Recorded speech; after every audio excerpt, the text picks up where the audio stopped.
ఓం శ్రీ మహాగణాధిపతయే నమః. ఉమామహేశ్వరాభ్యాం నమః. కార్తీక పురాణము 6వ అధ్యాయము. దీపారాధన మహాత్మ్యము.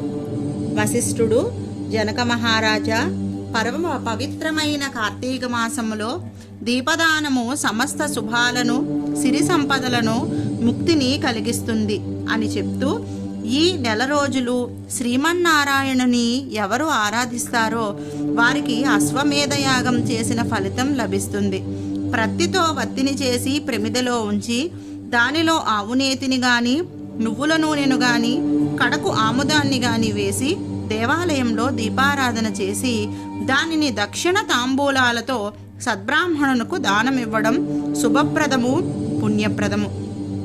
ఈ విధంగా నెల రోజులు చేసి చివరి రోజున ప్రతిరోజు దానమిస్తున్న బ్రాహ్మణులకు గోధుమ పిండితో చేసిన ప్రమిదలో ఆవునేతిని వేసి ప్రత్తితో ఒత్తులను చేసి వెలిగించి ఆ దీపాన్ని దానమిస్తే ఇచ్చిన వారికి సకల సంపదలు, సమస్త ఐశ్వర్యాలు కలగడంతో పాటు మోక్షసిద్ధి కూడా లభిస్తుంది.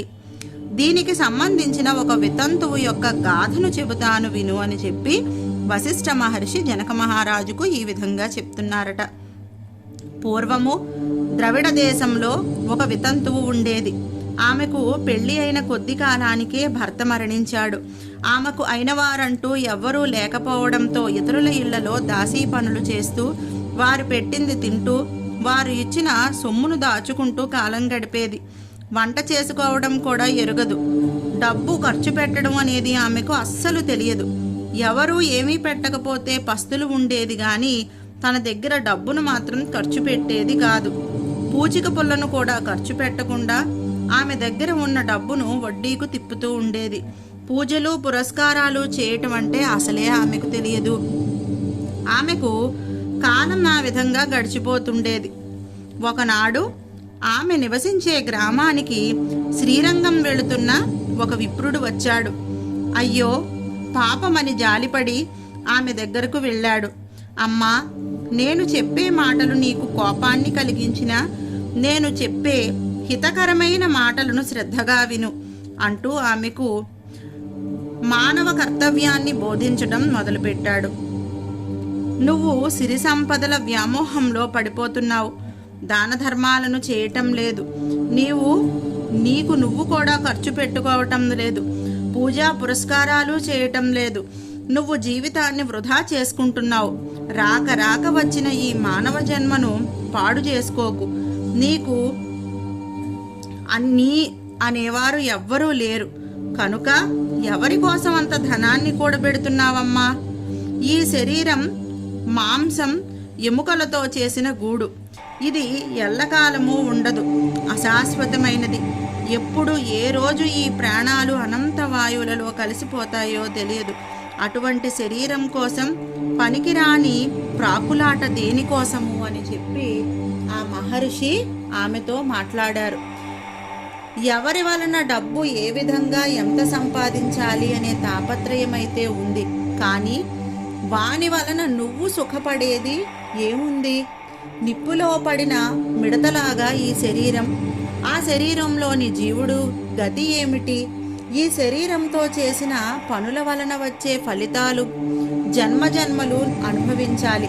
జీవితాంతం మనము దానిని గుర్తుపెట్టుకునే ముందుకు సాగాలి అని చెప్పి అతను ఆమెకు అజ్ఞానాన్ని తొలగించి జ్ఞానబోధను చేశారు. అదంతా విన్న ఆమె కూడబెట్టుకున్న సొమ్ము దాన ధర్మాలు చెయ్యటము, అది భగవదారాధనకు ఏ విధంగా ఖర్చు పెట్టాలి అని చెప్పి ఆలోచించడం మొదలుపెట్టి ఇది పుణ్యప్రదమైన కార్తీక మాసము కనుక ఈ మాసములో చేసిన ఏ సత్కార్యమైన పుణ్యాన్ని ప్రసాదిస్తుంది అని చెప్పి ఆమె ఆ ఋషి వాక్కులను గుర్తు చేసుకుంది. దీపదానము చేస్తే మోక్షం లభిస్తుంది. నువ్వు చేసిన అన్ని పాపాల నుంచి నీకు విముక్తి కలుగుతుందని చెప్పి శ్రీరంగం నుంచి వచ్చిన ఆ విప్రుడు చెప్పి వెళ్ళిపోయిన మాటలను ఆమె గుర్తు చేసుకొని ఆ బ్రాహ్మణుడు చెప్పిన మాటలకు ఆమె మనస్సును ఎంతగానో సంతృప్తి పరుచుకున్నది. నిజమే, నేను ఎవరి కోసం కూడబెడుతున్నాను?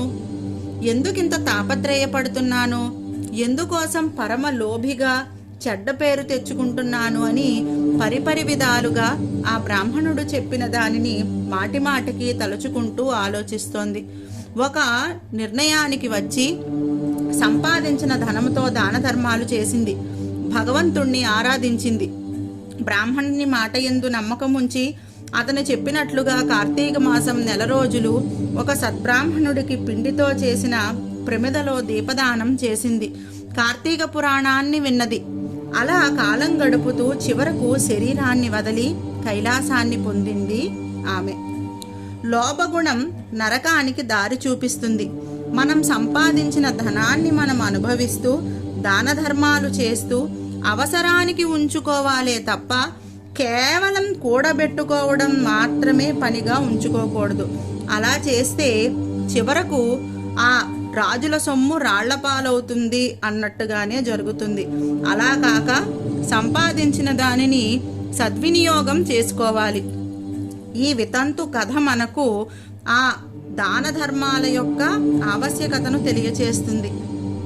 దానం భోగో నాశస్త్రీ గతయో భవంతి విత్తస్య అనే నీతి శ్లోకాన్ని జ్ఞాపకం చేస్తుంది ఈ వితంతు జీవితం. కాబట్టి సంపాదించినది మనకి అంటూ కొంచెం ఉంచుకొని దాన ధర్మాలకు దైవారాధనకి ఉపయోగిస్తూ మనం కూడా ముక్తిని పొందడం నేర్చుకోవాలి. కనుక అందరూ ఆ విధంగా ఆచరిస్తారని ఆశిస్తూ దీంతో 6వ రోజు పారాయణం సమాప్తము.